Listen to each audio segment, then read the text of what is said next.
10 years ago, we got the original How to Train Your Dragon. And since then, we've had books, movies, TV series, even Netflix. And some spin-offs, including 9 Realms. But never did we think that it would get a live action.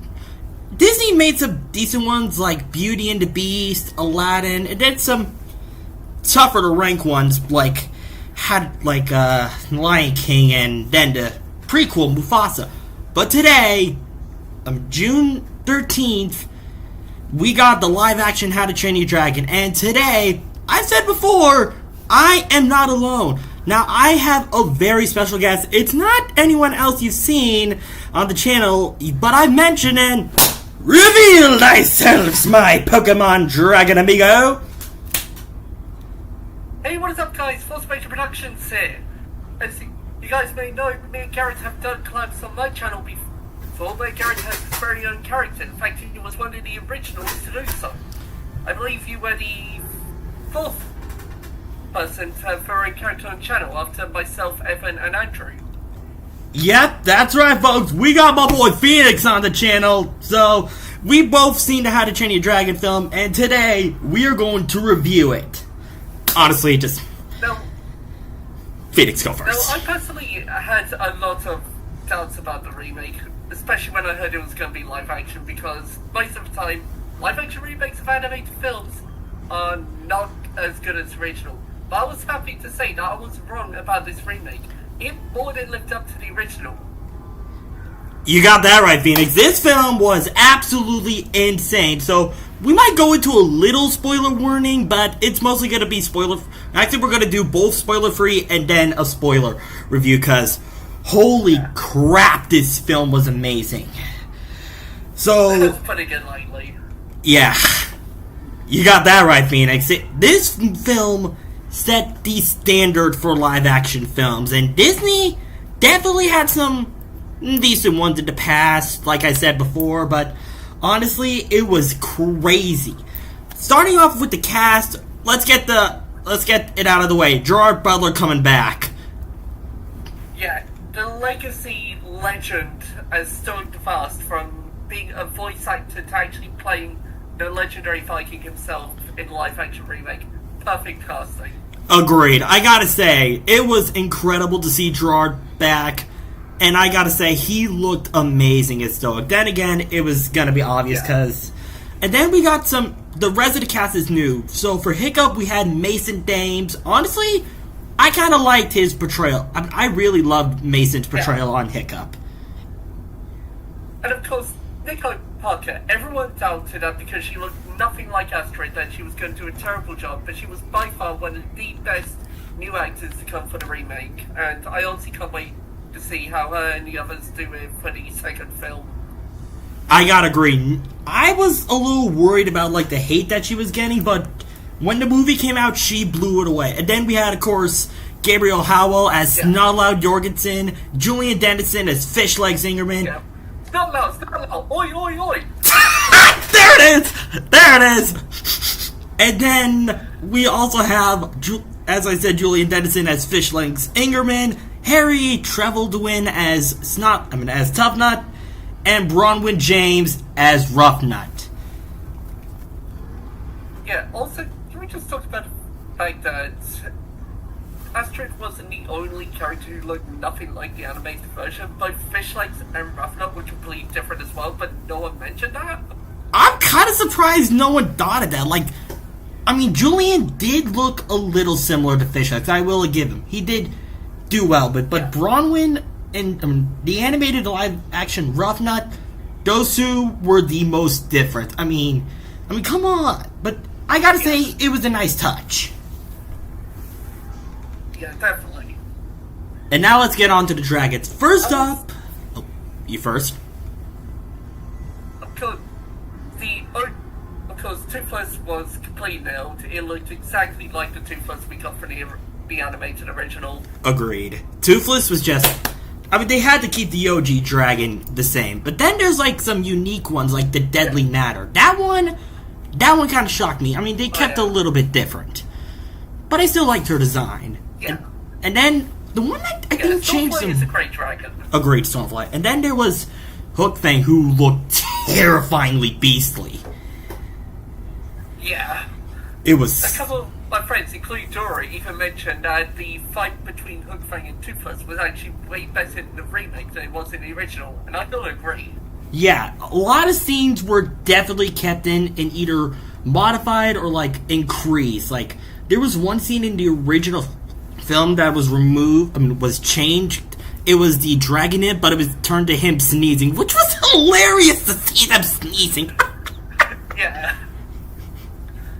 I will say that I do wish they kept my favourite hiccup line from the original in the remake. Excuse me, Barmaid, don't need a wolf streak. All the extra large boy beef in the arms, extra cousin glory on the side. This is the whole talking fish pond. Okay, yeah, I kind of agree. That one I do wish they kept in. But one of my favorite Tough Nut lines they kept in. I am hurt! Very much hurt! Yeah, very much hurt. I'm glad they kept that in. That is honestly Tough Nut's catchphrase. Agreed. I mean, they had to keep that in. It's his catchphrase. Agreed. And then but we got a little more into depth on Snout Loud in this film. Surprisingly. Yeah. Because in the original, we didn't really see much of a relationship between him and his father, Spike Loud, but in the remake, we did see somewhat of a relationship between them. How he wants to prove himself to Spike Loud. Sort of like how he wanted to prove himself in Race to the Edge. Not to mention the Fall Fest games in... I think it was Riders a Bug? I think the only one I've seen is Race to the Edge, so you would know more about that than me. Well, basically, the Vikings had their own version of the Olympics called Fall Fest, and apparently the Jorgensen clan won every single year, but Snotlout was almost the first ever case where they didn't win. Wow! Damn. Also, funny fact about Spike Loud in the animated side of How to Train Dragon, he is voiced by David Tennant. Wait, what? Yeah! The Doctor Who actor and the voice of Professor Hu Yang in Star Wars voices Spike Loud. Oh my gosh. Anyways, and then there was another unique case for characters. Nick Frost as Gobber. Which both are actually similar, because Nick Frost has a missing leg, but his leg was different. So basically what the director did, he changed it for Gobber to have the same leg as Nick Frost was missing. So W move, Dean. W move. Yeah. And then, speaking of the director, he actually did something really wholesome for Joe Butler. Because during production of Remake, Gerald's Butler's mother sadly passed away, and the director gave a tribute to her in the credits. they did? Yeah. Wow. So yeah, honestly, DreamWorks has been doing a lot of W's. And anyways, back to the Dragons. Barv and Belch definitely had seen a lot of differences. They looked like cousins to Terrible Tata. Yeah. Yeah. Still pretty funny dragon, though. I agree. And speaking of the Terrible Terror, they're still adorable. They are still adorable. Adorable but menaces. Yep. That's tough not learn the hard way. Yeah, agreed. But I do wish they kept the whole dragons aren't so fireproof on the inside seed, but honestly, it was fun. Yeah. And then there was Meatluck, who is Dorpy. She's Dorpy. Yeah, that's just typical Meatluck. True. But then let's get to the main villain. Oh, you first. the Red Death. Yeah. Holy crap. This thing is it was terrifying. Oh my god. And let's not forget, one scene I'm really glad they added to the remake, we actually see Stoic's fleet of Viking ships being attacked by the dragons. Because in the original, we never saw that. Right. And I think from what I saw in the pictures, it was a sea shocker. Yeah. It was definitely an oceanic dragon, and it didn't look like a thunder drum or a squadron, so it had to be a sea shocker. Yeah. which was one of the many Easter eggs we've gotten. And apparently there was merch for the Skrill and Rumblehorn, so people thought it would be both would be in the movie. Yeah. Which they were. I didn't spot the Skrill personally, but I know it definitely appeared within the Book of Dragons itself. I don't recall seeing one physically. Yeah, it was crazy to see him, and I know the Rumblehorn could be seen like in the trailers, like the original trailers where they're all flying out of the Dragon's Den. Yeah. But Skrill was definitely harder to spot. I spotted the Rumblehorn in film. Yeah, and then... But can you imagine if they did live-action remakes of the shows? Imagine a live-action screaming death. Oh my gosh, that'd be terrifying. That'd be terrifying. I mean, the screaming death's already terrifying, but... Anyways, the story is pretty much similar, but with some minor differences. Like, as Phoenix has mentioned, the barmaid, the whole line with Hiccup saying where his dad was like he wanted a buff boy, like a buff son, like Snot wasn't in there. And as I have mentioned, the terrible terror scene where he's not so fireproof on the inside wasn't there, but everything else was kept. And surprisingly, we got a little more in-depth on Astrid and Hiccup in this. Right. Which was very good to see their more in-depth story. And a lot of the scenes were kept. I'm glad that they kept in Astrid punching Hiccup and then saying something like, "That's for scaring me," or "That's for kidnapping me." Pretty much, she just kisses him. That's for everything else. That's for everything else. I'm glad they kept that in too, because otherwise we wouldn't have had Hicstred in live action, which, honestly... It was a W move. And then let's just go over to music. Same director, John Powell. Holy crap. This guy went all out. He is the John Williams of DreamWorks. They are both legends in their own right. Facts. And don't get me started on the Test Drive and Romantic Flight scene musics. Oh my god. Oh yeah. Those and like something, Test Flight. Test Flight. Yeah, my sister actually showed me a video that I never actually considered about Test Flight. About the way John Powell made this background music for Test Flight, it actually perfectly in syncs with how Hiccup and Toothless is flying. Wow! Because like at the start, the music is all wild because obviously they're not used to flying together. But then as they get more in sync, it's more synchronized. Evens out. Oh, that's right. I did notice that. Oh, I mixed them around. It was You were right. It was Romantic Flight, not. Gosh dang it. That's fine. But still, though, overall, there are some minor nitpicks that both of us have. But overall, this movie was so damn good to watch. And it's definitely worth your time. Yeah. Honestly, and... I actually saw the remake in the same cinema that I saw the original in. And when I was watching the remake, I honestly felt like 10-year-old me watching the original for the first time all over again. That's how good it was. Wow, it came around full circle for you. I managed to get the original on DVD, like, I think sometime last year, and then, like, a few months later, I managed to watch it in its full glorious beauty, but remade in the live action. So, I think you gave it a 9.5, right, Phoenix? Yeah, it only lost the half point because my favourite Hiccup line was removed from the remake.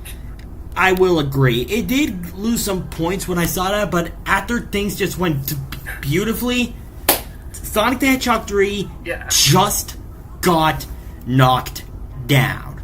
I'm sorry to say it is Sega fans, but How to Train Your Dragon is, of course, gonna be my all-time favorite film. There was another one that was gonna come up because you were constantly telling me to watch the Sonic films. It's true. I was telling him in our little chat we have with a few others. Shout out to Judah and Crimson, by the way. If you watch this, you guys, shout out to you guys. Shout out to you guys. Yeah, I've been telling all of them to watch it, and honestly, Phoenix, you don't regret it, do ya? My only regret is, I didn't see the films in the cinema. You did not. That's my one regret. Yeah, and next, and in quite a few years with How to Train Your Dragon 2's live action, also Sonic the Hedgehog 4 is coming out in 2027. So maybe you'll get a double film review from us. Yep. Let's not forget that the How to Train Dragon 2 remake is being filmed in my home country of England, specifically over in London. This is true. I can confirm. I did see something on that and sent it to him. So, and actually, ironically, my buddy Ty, who also appeared on the channel, is also from England as well. So it's also filming in his home turf as well. So, yeah. So, overall, Phoenix and I both loved the film. A few nitpicks, like with a few major scenes, like bartender wanting that Stoic wanted a buff kid, and the dragons aren't so fireproof on the inside film. This is a damn good film. Best film ever. I actually saw someone comment that removing the scene where Hiccup realized that dragons aren't fireproof on the inside ruined the entire film, but I gotta disagree with that. Yeah, I gotta disagree. As much as the sunset scene was removed, it was still a great film. I agree. Still a damn great film. So, yeah, I think we've said enough. One of my all-time favorites. One last thing. One of my all-time favorites added parts to the remake was the extended conversation between Hiccup and Astrid after the Book of Dragons was brought out. I agree. Their opposing views, like Hiccup started to think that the dragons aren't bad, Astrid still thinks they are, and it just perfectly sets up for when Astrid meets Toothless and eventually changes her mind. Oh, and one more thing. I do wish they kept the whole da-da-da, we're dead scene. Where Toothless just derpily walked away. I do wish they kept that, but overall, this was a damn good film, and if you haven't seen it, go watch it. What are you guys doing? So, that'll be it for today. Massive shout out to Phoenix for showing on. Yep, and shout out to Garrett's channel, which I believe is also called Rebelzilla. Guilty as charged, Phoenix. Guilty as charged. So, I'll link my boy Phoenix's channel in the description below. Let's not forget Hiccup's best line during Set 2 Plus. Thank you for nothing. You useless reptile. So yeah, that's gonna be it from us today. Thanks for coming on to the show, Phoenix. Always a pleasure to have you around, man. No problem. So this is Rebelzilla 31. Force Spectre 19 signing out, and we'll see you guys in the next video. Let's do this, Majors and Simmers. Keep it cool, keep it fresh. Hey, that's what I used to call my fans back in the day when I first started Instagram. Let's keep it cool, keep it fresh, everyone. And as Phoenix said, let's do this, Majors!